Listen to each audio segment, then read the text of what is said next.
सद्बुद्धि, सन्मार्ग और कार्य का संकल्प देना, अडिग रहे विश्वास तुम पर, ऐसा अंतः कर देना। मेरे हृदय में आने में तुम्हें कोई संकोच न हो। हे गुरुदेव, मुझे नजरों से दूर कभी न होने देना। हे गुरुदेव, मुझे नजरों से दूर कभी न होने देना। नमस्कार, गायत्री चिंतन धारा में आपका स्वागत है। मित्रों, स्वास्थ्य आज एक बड़ी समस्या बनी हुई है। स्वास्थ्य का अर्थ स्वास्थ्य या स्व में स्थित होना। स्वास्थ्य का अर्थ है स्व में स्थित होना, यानी केवल निरोगी होना नहीं, बीमारी नहीं है तो हम स्वस्थ हैं, ऐसा नहीं। स्वास्थ्य का अर्थ है स्व में स्थित होना, यानी व्यक्ति प्रसन्न भी होना चाहिए, जागृत भी होना चाहिए, ऊर्जावान भी होना चाहिए, है ना। पृथ्वी, जल, वायु, अग्नि, आकाश, ये जो पांचों तत्व है, इनका संतुलन शरीर में सही होना चाहिए। ब्रह्मांडीय ऊर्जा अलग खेल रही है, हमारे शरीर की ऊर्जा अलग खेल रही है, इन दोनों का तालमेल हो जाए तो हम स्व में स्थित हैं, ऐसा कहलाएगा। स्वास्थ्य का मतलब डॉक्टर, दवाइयां, अस्पताल, है ना, ये सब से नहीं है। स्वास्थ्य का मतलब है अपनी आंतरिक ऊर्जाओं का ब्रह्मांडीय ऊर्जाओं से तालमेल। सनातन धर्म जो आदिकाल से चला आ रहा है, इसमें इसकी शानदार व्यवस्था बनाई गई। आज तक सनातन संस्कृति बनी हुई है। ये संस्कृति नष्ट नहीं होती। क्या है इस संस्कृति की खास बात?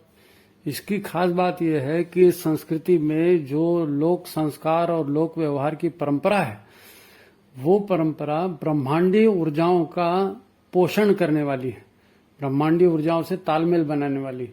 इसलिए ये आज तक चल रही है, क्योंकि ब्रह्मांडीय ऊर्जाओं से हम जीवन पाते हैं ना। इसलिए हमारे यहाँ सूर्य देव, चंद्र देव, पवन देव, वरुण देव, वन, पर्वत, नदियां, सब देवी देवता मानकर इनकी पूजा की जाती है, क्योंकि ये है, इसलिए हम हैं। आज देख रहे हैं ना लोग, पानी नहीं गिर रहा है, वर्षा नहीं हो रही है, पेड़ पौधे सूख रहे हैं, ग्लोबल वार्मिंग हो रही है। ये सब क्यों हो रहा है? क्योंकि वो संस्कार नहीं रहे ना अब। उससे फिर न केवल समाज प्रभावित हुआ, बल्कि हमारा जीवन भी प्रभावित हुआ, हमारी सोच भी प्रभावित हुई। हम ऊर्जाओं के इस दैवी खेल को भूल गए। अच्छा, आप एक प्रयोग करके देखना, जब आप तनाव में हो या चिंता में हो, उदासी हो, तो पालथी मारकर बैठ जाना। आपको सिर्फ अपनी श्वासों की लंबाई बढ़ानी है।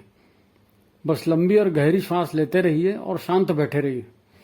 फिर जो भी असामान्य आपको लग रहा है, अनईजी लग रहा है, सुस्ती लग रही है, या जो भी आपको उल्टा सीधा लग रहा है, वो सब इन लंबी श्वास लेने मात्र से समाप्त हो जाएगा। क्योंकि इससे आप प्राण ऊर्जा ले रहे हैं। ये प्राण ऊर्जा जो है सारी निगेटिविटी को भीतर में खत्म कर रही है और आप ऊर्जावान महसूस करेंगे। सीधी सीधी बात है, ये ऊर्जाओं का खेल है, जादू तो है नहीं इसमें कोई। ये जो वायु है, पेड़ है, पौधे, नदियां, पर्वत, हवा में उड़ते पक्षी, ये प्रकृति का वातावरण पूरा, ये सब हमें ऊर्जा देने वाला है। इनके साथ रहना मतलब अपने जीवन को तनाव रहित बनाना। आपने अनुभव किया होगा, जब आप बोलते हैं, है ना, उसमें आप किसी व्यक्ति का नाम भूल जाते हैं जिसे आप अक्सर मिलते रहते हैं, और जब आप शांत होकर बैठते हैं तो नहीं मालूम कौन कौन सी बातें आपके दिमाग में आना चालू हो जाती, क्योंकि आप शांत में बैठे हैं और ऊर्जा का कहीं व्यय नहीं हो रहा है नहीं। जब आपकी ऊर्जा किसी काम में लगती है, और खास करके जल्दबाजी में जब आप होते हैं, तो याददाश्त पर उसका असर पड़ता है, दबाव पड़ता है, और आप नाम भूल जाते हैं, क्योंकि ऊर्जा तंत्र भीतर में गड़बड़ा गया।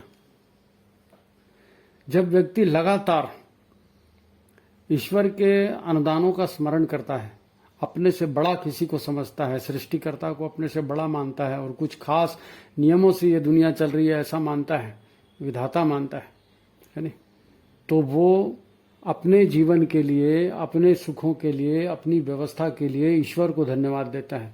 हे ईश्वर, आपने पानी गिरा दिया, बहुत अच्छा हो गया। हे ईश्वर, आपने ऐसा करा दिया, बहुत अच्छा हो गया, है ना। तो ईश्वर को धन्यवाद देते जीता है, तो वो अपने ऊपर अपने जो अहंकार है उसको बढ़ने से रोकता है।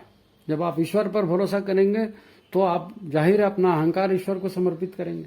भीतर का तनाव आपका हटेगा, आपको भीतर उत्साह महसूस होगा, आप नई कल्पनाओं से भर जाएंगे, क्योंकि आपके भीतर की एनर्जी फिर आपको प्रमोट करेगी ना आगे।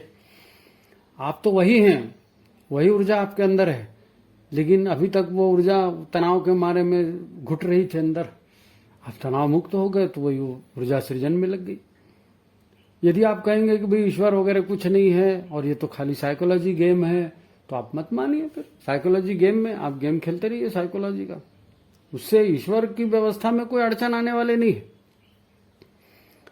यहां कहाँ ईश्वर आ गया, ये तो सब आपके मन का भ्रम है। तो फिर ऐसा जो कहने वाले होते हैं वो जल्दी तनावग्रस्त हो जाते हैं, फिर कहते हैं अरे यार चाय हो जाए, कॉफी हो जाए, गुटखा है क्या, तंबाकू है क्या, कोई कोई दारू पीने भी चले जाते हैं। क्यों? नहीं साहब बहुत टेंशन हो गया। अच्छा, देखो एक छोटी सी कहानी है, ईश्वर पर हमारा भरोसा क्यों नहीं है और हम कहाँ गलती करते हैं, इस कहानी से समझ में आएगा।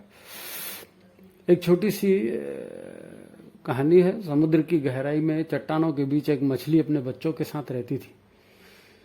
वो बच्चों को समझाते रहती थी, देखो ये समुद्र बहुत बड़ा है, यहाँ हमारे अलावा और भी कई तरह के जानवर हैं, ज्यादा दूर अकेले नहीं जाना, कोई जानवर मिलेगा वो तुमको खा जाएगा।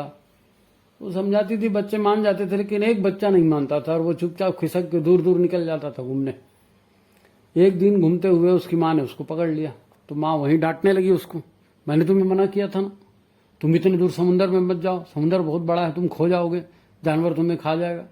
तो बच्चे ने कहा, देखो माँ अब मैं बड़ा हो गया हूं और मैंने दूर दूर तक घूम करके सब जगह देख लिया है, कहाँ समुंदर है, कौन सा समुंदर, किस समुंदर से डरने की बात करती हो, कहाँ मैं गुम हो जाऊंगा, यहाँ कुछ नहीं होता। मैंने तो इतना घूमा है और मैंने देखा है कि हाँ ऐसा कोई खतरा नहीं है। हाँ एक जरूर है कि बड़े बड़े प्राणी हैं, छोटे को खा जाते हैं, बड़ी मछली छोटे मछली खा जाती है, मर जा। हाँ लेकिन उसमें भी जो होशियार है वो अपनी बचाव कर लेते हैं।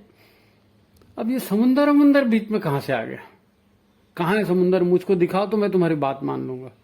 अब उस बच्चे को समुंदर कौन दिखाए, समुंदर में तो वो रह रहा है, हम भी ईश्वरीय व्यवस्था में रह रहे हैं। अब किसी ईश्वर को कहाँ अलग से दिखाएं, कहाँ अलग से दिखाएं। अरे ईश्वर की व्यवस्था में तुम्हारा जन्म हुआ, ईश्वर की व्यवस्था में तुम पले बड़े, तुम्हारे पोषण की सारी व्यवस्थाएं ईश्वर ने पहले से यहाँ पर जमा करके रखी थी, तुमको प्यार करने वाले माँ बाप मिले थे, कि अब ईश्वरीय व्यवस्था को मानने से इनकार कर रहे हैं।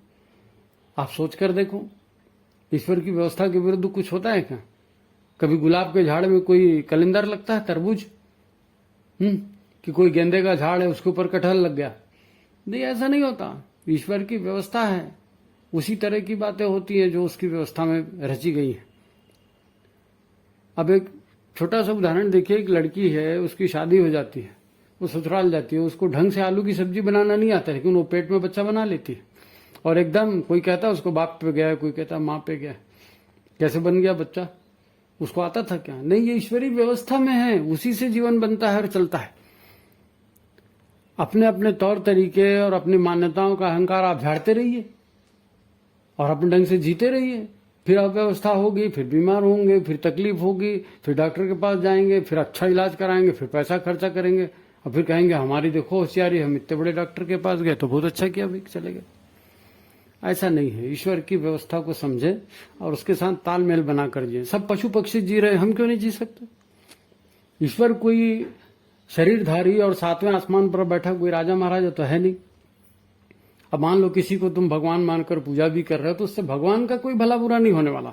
आप भगवान की पूजा करते हैं, आपके अंदर श्रद्धा उपजती है, आपके अंदर प्रेम उपजता है, आपके अंदर सद्भावना पैदा होती है, आपके अंदर विश्वास पैदा होता है। इससे ईश्वर का नहीं, तुम्हारा खुद का भला होता है। अगर तुम तामझाम करके, झूठ फरेब करके, ढोंग धतूरा करोगे तो वो पूजा का भी आपको कोई लाभ थोड़ी मिलेगा, क्योंकि आप नकल कर रहे हो, आपके अंदर में कोई श्रद्धा तो है ही नहीं, तो आपको लाभ कहां से मिलेगा, है ना? तो तुम अपनी भीतर की ऊर्जाओं को तहस नहस मत होने दो, है ना, उसका संतुलन बना कर रखो। हमारा ये शरीर नहीं, सारा ब्रह्मांड त्रिगुणात्मक प्रकृति, सत रज तम, इलेक्ट्रॉन प्रोटॉन न्यूट्रॉन जैसी ऊर्जाओं का खेल है। अब हमने केवल ताप, विद्युत, प्रकाश, चुंबकीय ऊर्जा, इलेक्ट्रोमैग्नेटिक, फलाना ढिकाना, यही ऊर्जाओं के बारे में पढ़ा है। अन्य हजारों करोड़ों सूक्ष्म ऊर्जाएं, उनके बारे में तो हमें कुछ नहीं मालूम। ब्रह्मांड में सारी ऊर्जाएं भरी पड़ी हैं। इन्हीं ऊर्जाओं के सुनियोजन का नाम सृष्टि है, और हम भी सृष्टि की एक इकाई हैं। हमारे अंदर भी वही सुनियोजन है, और उस सुनियोजन को तोड़ेंगे तो बीमार हो जाएंगे। सीधा सीधा गणित है। इसलिए ईश्वर के अनुशासन को समझें और उसमें जिए। हमारे भीतर का ऊर्जा प्रवाह अवरुद्ध होगा तो हमारा भी विनाश होगा। इसीलिए गुरुदेव ने हमसे कहा कि संकल्प करो, हम ईश्वर को सर्वव्यापी और न्यायकारी मानकर उसके अनुशासन में जीवन उतारेंगे, तो ईश्वर के अनुशासन में जीवन को उतारेंगे, स्वस्थ रहेंगे, प्रसन्न रहेंगे। ठीक है। हाँ, एक बात और मित्रों, चैनल को देख बहुत लोग रहे हैं, लाइक और शेयर नहीं कर रहे हैं, सब्सक्राइब नहीं कर रहे हैं। अगर आप मानते हैं कि ये एपिसोड अच्छे जा रहे हैं, इसमें कुछ सीखने को मिलता है, तो इससे लोगों का भी फायदा हो, है ना? तो आप भी जरा शेयर कीजिए, लाइक कीजिए। लोगों के समूह बने हैं, उन समूह में उनको भेजिए, उनको कहिए कि वो लाइक करें, शेयर करें, क्योंकि यूट्यूब के ऐसे नियम हैं, जब तक लोग ज़्यादा लाइक शेयर नहीं करेंगे, वो यूट्यूब वाले इसको हाईलाइट नहीं करेंगे। हाईलाइट नहीं करेंगे तो हम चाहे जितने भी यहाँ वीडियो बनाते रहें, माता जी की जन्म शताब्दी मनाते रहें, वो बात लोगों तक पहुँचनी चाहिए ना। तो ये एक अभियान है, और ये अभियान बिना आपके सहयोग के नहीं हो सकता, तो आप इसमें सहयोग करें। ठीक है, नमस्कार।